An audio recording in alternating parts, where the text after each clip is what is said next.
அந்த 3 எழுத்து எம்எல்ஏ, எம்எல்ஏவுக்கு 3 எழுத்து தான், அவருக்கு 3 எழுத்து தான்.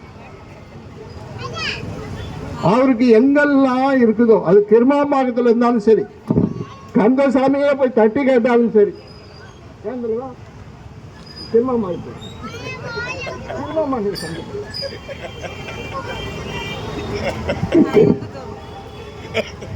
கிருமாம்பாக்கத்தில் இதே மாதிரி யாரோ பிரெஞ்சுக்காரன் சொத்து, அந்த சொத்தை காம்பவுண்ட் வால் போட்டு எடுக்கிறாங்க. நம்ம அமைச்சர் போய் என்ன சொல்றாரு, ரங்கசாமி கிட்ட போய் இது அரசாங்கமே எடுத்து இந்த சொத்தை மற்றவங்களுக்கு கொடுக்கணும்னு சொல்றாரு. அவர் போய் பெட்டிஷன் கொடுக்கிறாரு. பெட்டிஷன் கொடுத்த இடத்துல மறுபடியும் அவங்களுக்கு தான் அதை கொடுக்கணும்னு சொல்றாங்க. இங்கே என்னன்னா அந்த படுகொலை ஆனவர் அவரும் போய் முதலமைச்சர்கிட்ட தான் பெட்டிஷன் கொடுக்கிறார். என்னன்னு கொடுக்கிறாரு, இந்த இடத்தை எடுத்து பொதுமக்களுக்கு கொடுக்கணும்னு கேட்கிறார். அடுத்த 10 நாள்ல ஆளக்காணும், அடுத்த 10 நாள்ல ஆளக்காணும். இதுல என்ன பாருங்க தமாஷு, அவரும் பிஜேபி தான், ஏதோ எதிர்கட்சிக்காரரு, அவர் ஆவாதவர், அவர் இவருன்னு சொல்ல முடியாது, அவரும் பிஜேபி தான். எங்க எவனாவது ஏமாந்தா அந்த இடத்த ஆட்டைய போடுறதுல இந்த அரசாங்கத்தை மாதிரி எந்த அரசாங்கமே கிடையாது.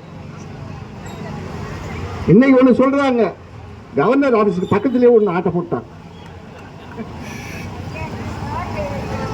கவர்னர் ஆபீஸுக்கு பக்கத்திலேயே ஒண்ணு ஆட்டை போட்டாங்க. அது இன்னும் எப்ப வெடிக்க போகுதுன்னு தெரியல. இந்த மாதிரி எங்கெல்லாம் ஒரு இடம் காலியா இருந்து ஏதாவது ஒரு பிரச்சனைன்னா கண்டிப்பா அங்க ஒரு 2-3 பேர் இருக்கிறாங்க, ஏஜென்ட் மாதிரி. அவங்க போய் பார்க்க வேண்டியது, இவருக்கு போய் பார்க்க வேண்டியது, அவருக்கு ஒரு போலி பத்திரம் தயார் பண்ண வேண்டியது, அந்த ரிஜிஸ்ட்ரேஷன் பண்ணணும்னா அன்னைக்கு அவரை லீவ் போட்டு போக சொல்ல வேண்டியது. அது ரிஜிஸ்ட்ராருக்கு மட்டும் இல்ல, கோர்ட்ல இருக்கிற நீதிபதிக்கும், கோர்ட்ல இருக்கிற நீதிபதியும் அந்த நீதிபதியை ராஜினாமா பண்ண சொல்லிட்டு இன்னொருத்தவரை வச்சு அதுக்கு தீர்ப்பு வாங்குறாங்க. இதெல்லாம் யாரால செய்ய முடியும்? இதை தட்டி கேட்கறது யார் இருக்கிறாங்க? ஒரே ஒரு ஆள் தான் தட்டி கேட்க முடியும். யார் சொல்லுங்க பாப்போம்? ராகுல் காந்தியால தான் தட்டி கேட்க முடியும். இங்க இருக்கிற நீதிபதி இவங்களெல்லாம் யார் மதிக்க போறா? அவர் மோடியே கண்டுக்க மாட்டாரு, மோடியே அவரை கண்டு பயந்து ஓடுறாரு. இங்க இருக்கிறவங்க எல்லாம் எந்த மூளைக்கு? இன்னும் 8 மாசம் கூட இல்லை, இன்னும் 6 மாசம், 6வது மாசம் முடிஞ்சு போச்சு.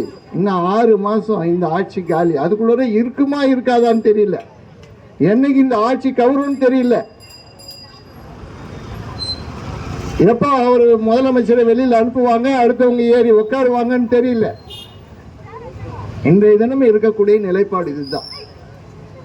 நாம விழிப்பா இருக்கணும்.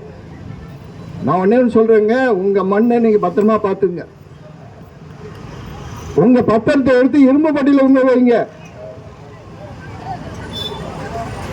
பொருளை தங்க கொண்டு பேங்க்ல வச்சு கடன் வாங்கிங்க. சொன்ன மாதிரியே மழை வருது, இன்னும் அநியாயமா இருக்குது. அதனால நான் அதிகமா பேசல. இதோட